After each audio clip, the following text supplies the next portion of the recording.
Deus por essa oportunidade, mais uma vez que é me concedida, porque nós amamos pregar a palavra de Deus e nós acreditamos que quando nós pregamos, nós anunciamos o Evangelho de Cristo e dizemos para Ele: Senhor, pode nos usar, pode fazer sua vontade sobre as nossas vidas, que nós estamos aqui para te servir.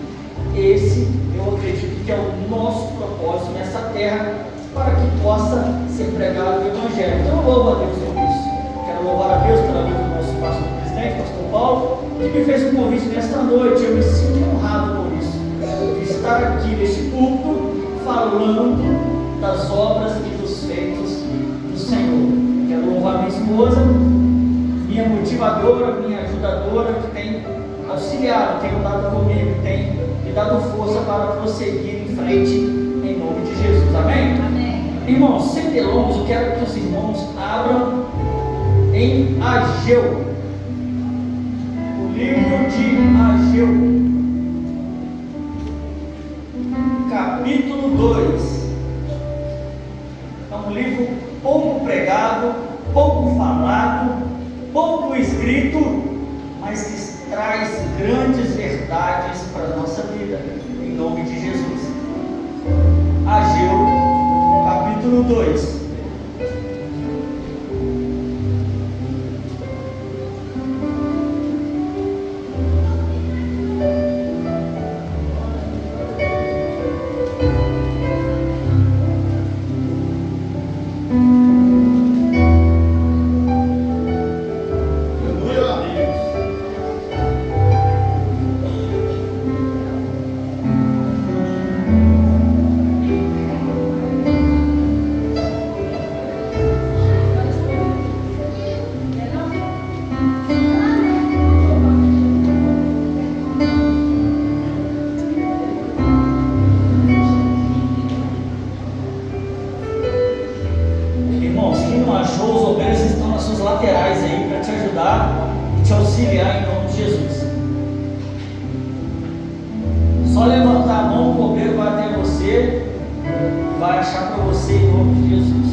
será maior que a da primeira, diz o Senhor.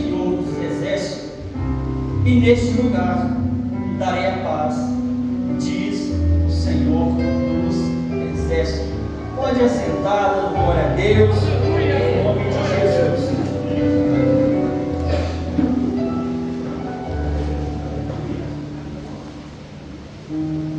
Amém, irmãos? Quero que os irmãos prestem bastante atenção para que os irmãos possam entender aonde o Senhor quer nos levar nesta noite, em nome de Jesus.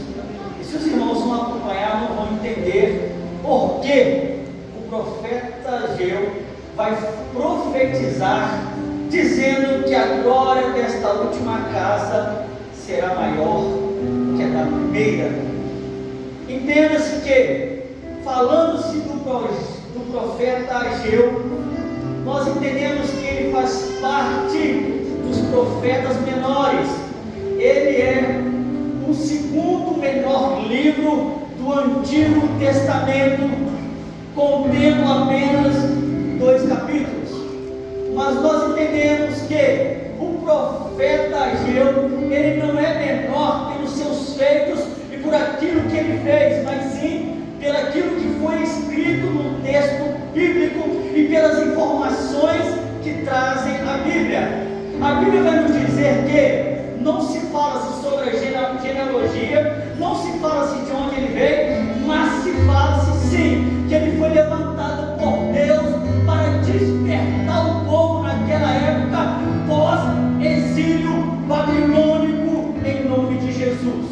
Então, o que eu trago para a igreja nesta noite, não importa de onde você veio, não importa seu pai, não importa sua mãe, não importa sua família, importa sim que quando Deus te levantar, as pessoas vão querer saber de onde você veio, mas vai querer saber que te usa, e se for Deus, pode ter certeza, a tua palavra, a tua pregação, a tua profecia vai surtir efeito sobre as pessoas, em nome de Jesus. Irmãos, entenda uma coisa: quando nós falamos do profeta Ageu pós-exílio babilônico, nós falamos, primeiramente, retrocedemos até Davi. Davi, um homem segundo o coração de Deus. Todo mundo conhece a história de Davi, mas certa vez, quando Davi toma posse, quando Davi vai para tomar posse do seu reino em Jerusalém, ele olha para o lado, ele olha para o outro, e ele entendeu que faltava alguma coisa no seu reinado. Então Davi vai buscar a presença que era a arca do Senhor naquela época.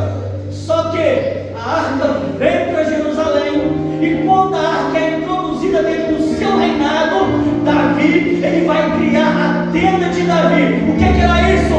A tenda de Davi era algo que Davi projetou para que pudesse 24 horas a presença de Deus ser adorada e glorificada e exaltada. Davi, naquela época, ele se importava com a presença de Deus. Davi era perfeito? Não. Davi era pecador? Era. Davi errou muitas vezes, mas ele entendeu que mediante os seus erros, as suas falhas, as suas fraquezas, o que mais importava naquela época era a presença de Deus. E a Bíblia vai dizer que durante 24 horas ele vai dar ordem. Vai dar uma ordem: eu quero que todos adorem a presença de Deus. Começa a ter um revezamento. Saía um, entrava outro, saía um, entrava outro, até um dia que Davi vai olhar para dentro dele e vai olhar para o seu reinado e para aquilo que pertencia a ele e vai dizer: mas peraí, eu sou rei desta terra, eu comando todas as coisas e moro no palácio, mas os reis dos reis, o Senhor dos senhores, mora numa tenda. Isso não pode acontecer, porque se eu estou aqui, se eu sou rei, se eu fui perdoado, é porque ele me aceitou, me levantou, me capacitou e me colocou aonde eu estou. Então, o rei dos reis não merece morar em tendas, mas eu vou criar um lugar aonde ele possa habitar em nome de Jesus. Davi conhecia o poder, Davi sabia de onde ele veio, Davi sabia que levantou ele, Davi sabia que quem colocou ele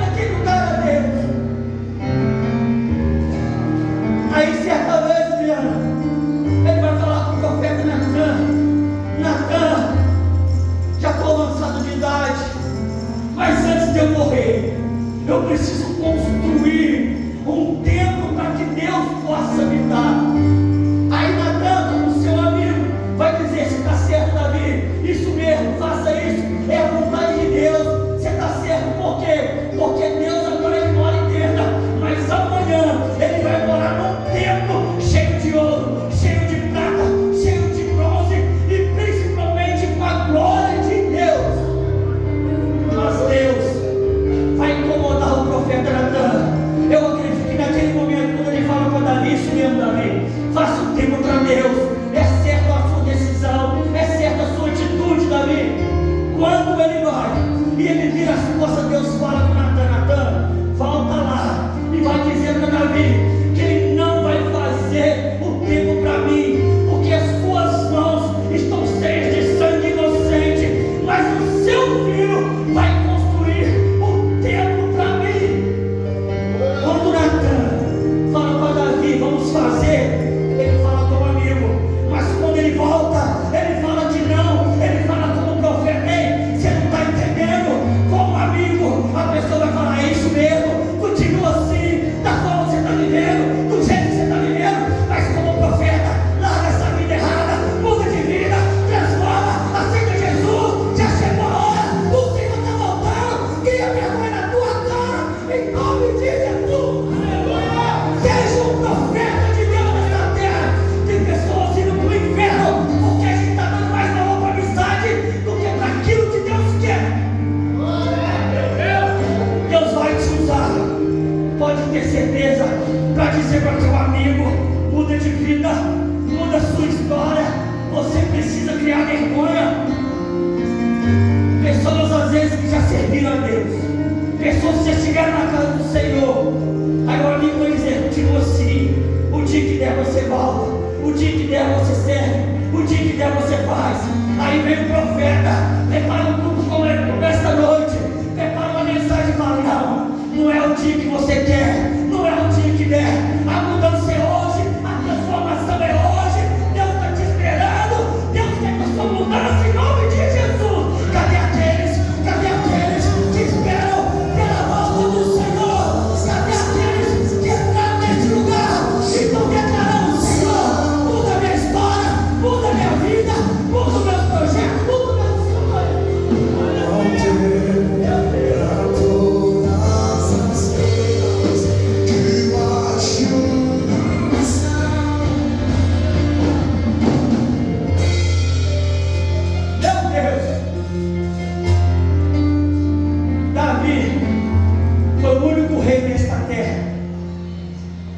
Passou o seu reinado em vida, porque se nós analisarmos a Bíblia, todos os reis que passaram para a sua descendência passavam depois da sua morte. Morria-se o rei, o primogênito assumia. Morria-se o rei, o primogênito assumia. Mas Davi olhou para os seus filhos, olhou para o menor, para o mais novo, vai dizer: é com ele que tem o propósito de Deus, é com ele que eu quero fazer. Talvez o primogênito dizendo: morre, Davi, morre de uma vez que vai chegar a minha vez. Adonias dizendo: Adonias era o primogênito de Davi: morre, pai, morre que a minha vez está chegando. Ele vai pagar algumas pessoas quando Davi está doente, para proclamar e dizer que ele era o rei daquela época. Aí Davi vai chamar Natan: cuida do meu filho, cuida do projeto do Senhor. Está aqui todo arquiteto do templo, está aqui tudo aquilo que eu juntei, tudo aquilo que eu separei, para que Salomão desse continuidade àquilo que eu quero e àquilo que o Senhor mandou. Aí a Bíblia vai dizer que Salomão é ungido a rei, ainda novo. Só que Salomão cresce, Salomão cresce, e Salomão cresce, e se torna, naquela época, o homem mais sábio e o homem mais rico daquela época. Aí ele vai construir o templo de Salomão com muito ouro, com muita prata, com muito bronze e com a presença de Deus. E dentro daquele lugar estava a arca, a presença do Senhor. Ele tira a arca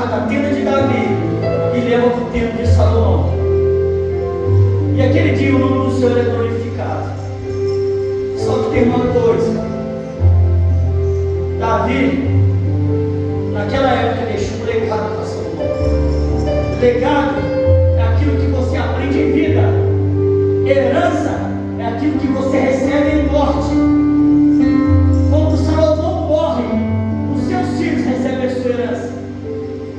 E a Bíblia vai nos dizer que eles começam a dizer para Roboão e Jeroboão: olha só, o seu pai nos cobrou muito imposto, mas agora é época de diminuir esse imposto, porque o povo está cansado. Aí eles vão dizer: ah, é? Se meu pai cobrou muito, eu vou cobrar o dobro. Aí a Bíblia vai dizer que naquela época os reinos se dividem. O reino do sul vai 2 tribos e se torna Judá, com a capital de Jerusalém. E depois vai também a tribo do norte, as tribos do norte, o reino do norte, que seriam as 10 tribos, Israel, com a capital Samaria. Entenda uma coisa, irmãos: a Bíblia vai dizer que reino dividido ele não subsiste, não dá certo. Ou está junto, ou está espalhado. Ou ajunta, ou espalha. Ele não subsiste. Então a Bíblia vai dizer que os reinos se separam e os reinos começam a pecar. Aí a Bíblia vai dizer que Deus vai levantar Nabucodonosor para invadir e destruir tudo. A primeira leva vai levar os inteligentes, doutores, vai Sadraque, Mesaque, Abednego e Daniel. Só que Nabucodonosor não fica satisfeito com aquela situação, volta de novo e vai buscar 10 mil homens. E desses 10 mil homens está o quê? Os levitas, os sacerdotes, e com eles Ezequiel também. Até que ele vai lá no Rio Quebrado e as pessoas começam a falar com ele: toca agora os hinos que você tocava em Sião, mostra agora a sua felicidade que você tinha lá em Jerusalém. Preste atenção, irmãos. Ele não satisfeito com isso, vem a terceira vez, destrói os muros, destrói o templo de Salomão e a arca do Senhor desaparece. O que eu entendo com isso? Os muros representavam proteção, o templo representava adoração, e a arca era o maior símbolo da presença de Deus. Ei, preste atenção: tirou a proteção, a adoração e a presença de Deus. E é isso que o diabo quer fazer na nossa vida hoje em dia. Quer nos impedir de vir à igreja, quer nos impedir de adorar o Senhor e quer nos tirar a presença de Deus. E como é que ele faz isso? Trazendo angústia, dor, raiva, ódio, inveja, medo, tantas coisas o diabo tem que plantar em nosso coração para impedir a gente estar na casa do Senhor. Talvez se eu sair perguntando para a igreja inteira e pensando também: por que você voltou? Ah, porque eu estava assim. Ah, por que você não veio aqui? Porque eu estava assim. Sempre tem um motivo, sempre tem uma desculpa, sempre tem alguma coisa. Sempre tem alguma coisa que vai justificar aquilo que nós devemos fazer e não estamos fazendo. Aí a Bíblia vai dizer que durante 70 anos, irmãos, o povo vai ser cativo, o povo vai ser preso. Imagine 70 anos você preso. Talvez algumas pessoas que foram levadas cativo já estavam velhas, já estavam em meia idade, morreram na Babilônia, não conseguiram voltar. Por quê? Porque estavam pecando, estavam fazendo coisas que agradavam ao Senhor. Então Deus permite isso acontecer. Às vezes, irmãos, as lutas que nós estamos passando, os problemas que nós estamos vivendo, são as nossas ações, são aquilo que nós fazemos e depois perguntamos para Deus o porquê. Mas na hora que está fazendo, nós estamos fazendo, está tudo bom, está tudo legal, está tudo perfeito, ninguém está vendo, né? Mas existe um Deus que vê todas as coisas. Hoje é dia de Santa Ceia, irmãos.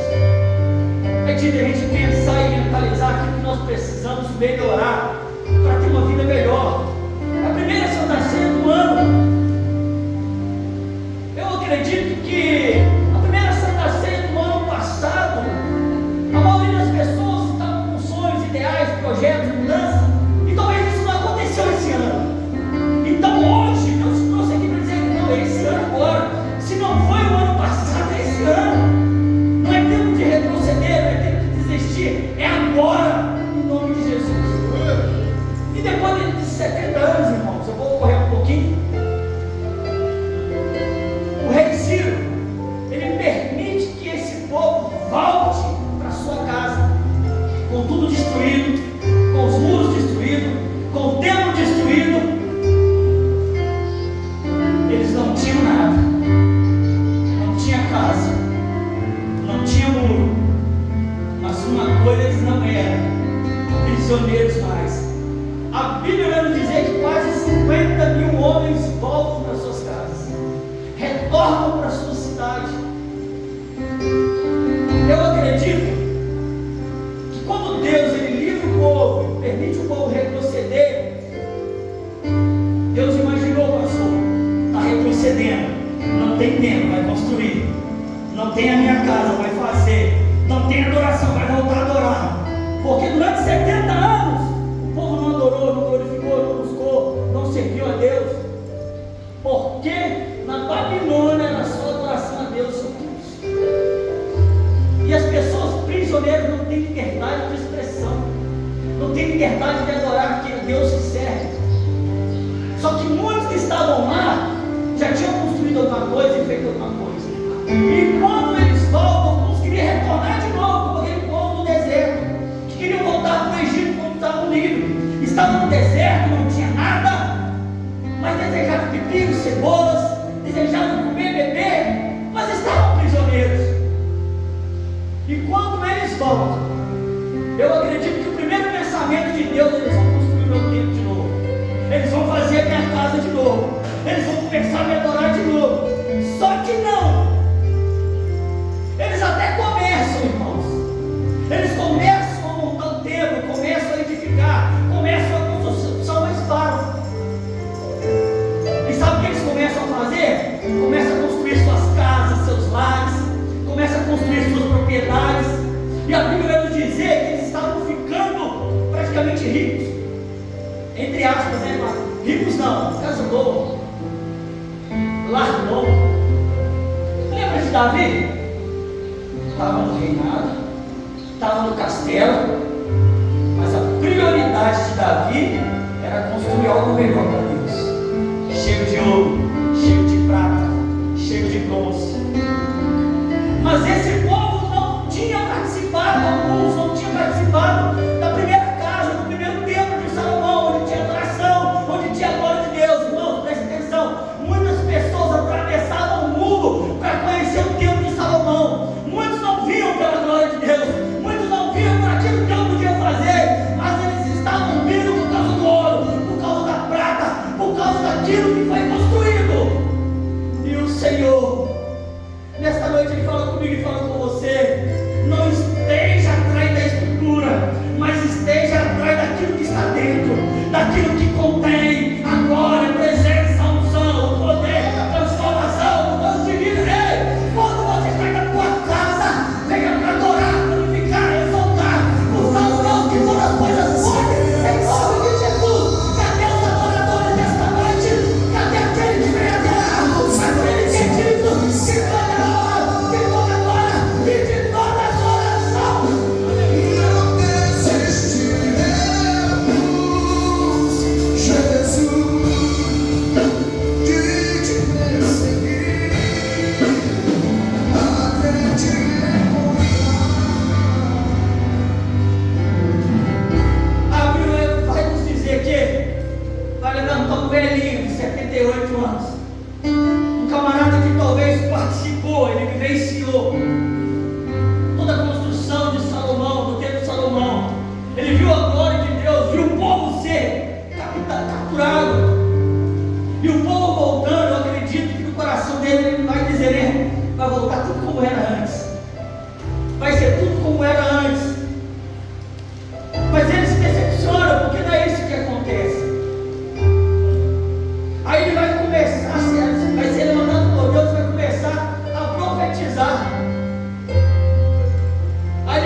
E o salário que recebe é como se fosse um saco furado. Tudo passa.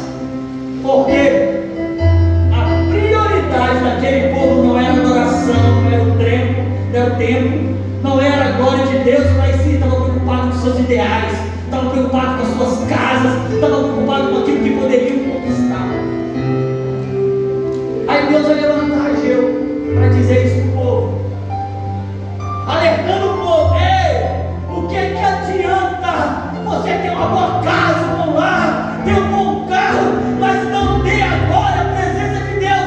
Não adianta nada. Jesus certa vez vai dizer algo muito importante. Mateus capítulo 16, versículo 26, ele vai dizer assim: pois o que aproveita o homem ganhar o mundo inteiro e perder sua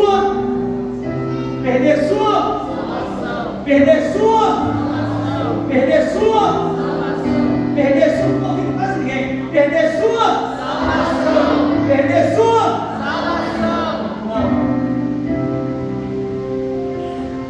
não está escrito salvação, está escrito alma, porque o corpo vai voltar para o pó, o espírito, que é o fôlego de vida, vai voltar para Deus, mas a alma, essa o Senhor se importa. Pode ler lá, irmãos. A gente fala salvação, mas está escrito alma.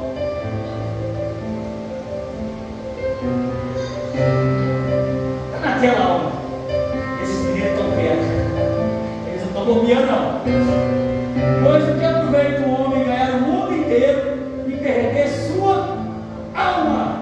Ou o que dará o homem recompensa da sua alma? O seu carro, a sua casa, seus bens, aquilo que você conquistou em terra? Não. Para a sua alma ser salva, você tem que reconhecer Jesus Cristo como o único e suficiente Salvador da sua vida e priorizar o reino de Deus. Entenda uma coisa, irmãos: quando ele fala que as suas sacolas estavam furadas, que eles estavam plantando, estavam colhendo pouco, que as suas sacolas estavam furadas, que eles estavam bebendo, estavam saciando, que as vestes que eles estavam usando não estavam livrando eles do frio, sabe o que Deus está falando para mim e para você? Uma coisa muito importante. Porque se a gente pegar, pastor, um cara que não trabalha, um cara que vai quando quer, um cara que não tem responsabilidade nenhuma, dá tudo errado, top! A gente já sabe que vai dar errado, porque o cara não é trabalhador, o cara lida de qualquer maneira com a vida. A gente automaticamente vai entender que vai dar errado, não é isso?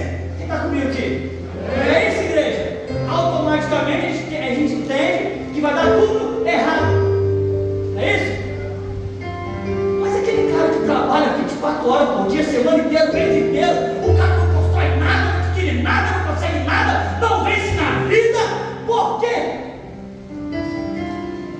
Porque não soube priorizar aquilo que faz a nossa vida ser transformada.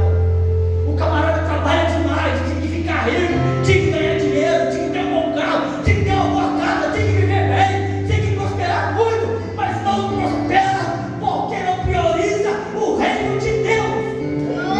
Joel está dizendo: vocês estão trabalhando muito, não vai ficar rico, vocês estão trabalhando muito, não vai ter melhor casa, vocês estão fazendo muito, não vai adquirir nada, porque quando vocês entenderem e priorizar Deus, pode ter certeza, o Senhor vai abrir os celeiros, vai abrir a janela do céu e vai derramar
fica 4, 5 horas direto no celular por dia.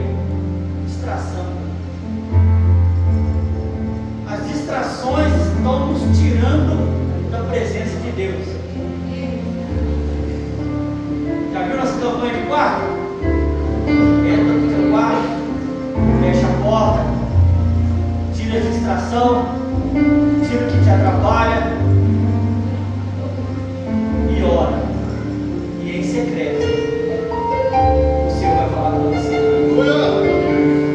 As distrações estão nos deixando mais fracos.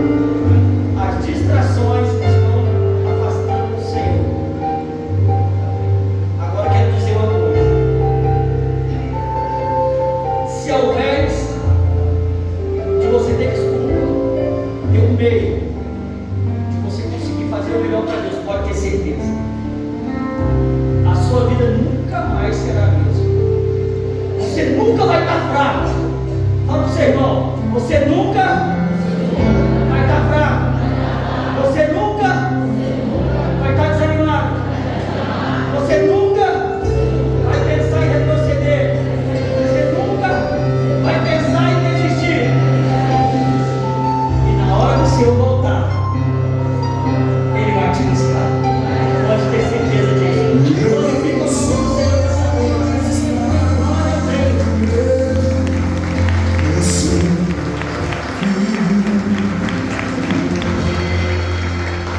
Aí, irmão, vai vir a profecia de Ageu, a qual o texto que nós lemos. Preciso adiantar um pouco. A glória desta última casa será armada, que é a primeira, diz o Senhor dos Exércitos, e nesse lugar darei paz. Preste atenção, irmãos. Quando eles começam a construir, eles começam a olhar para aquilo que estava externo, porque eles viram tanto poder, tanta glória no tempo de Salomão, com muito ouro, com muita prata, que quando eles começam a construir, eles não tinham recursos financeiros para poder fazer esse outro templo. Mas eles começam a construir depois de 16 anos, pastor, porque eles já tinham se estabilizado. 16 para 17 anos, eles começam a reconstruir o templo, mas não com muito ouro, não com muita prata, mas com aquilo que eles podiam fazer. Só que as pessoas naquela época começam a olhar para o templo, meu Deus, isso não é igual àquele, não é da mesma forma, não é do mesmo jeito, não é da mesma maneira, não tem ouro, não tem prata, não tem a glória que tinha, não tem o poder que tinha. O que eu venho dizer na primeira Santa Ceia do ano? Muitos vão dizer: cadê aquela glória que você tinha? Cadê aquele poder que você tinha, aquela unção? Quantos feitos Deus já te usou? Quantas coisas você já fez para Deus e hoje? Aquele brilho se acabou. Hoje você já não consegue ser o que era mais. Não consegue jejuar da forma que jejuava mais. Não consegue ser usado por Deus da mesma forma que era. Não tem o mesmo brilho. Não tem a mesma confiança. Não tem a mesma coragem. Não tem a mesma disposição que o tempo passou. E tudo que você projetou no início do ano, durante um mês, deu tudo errado. Não foi o que você planejou, mas aconteceu. E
assim. E Deus vai falar: Jeová, vai lá, fala para o povo: não tem ouro, não tem prata, não tem riqueza, não tem aquilo que tinha antes, mas a glória da última casa será maior do que a primeira, porque a minha é a minha presença.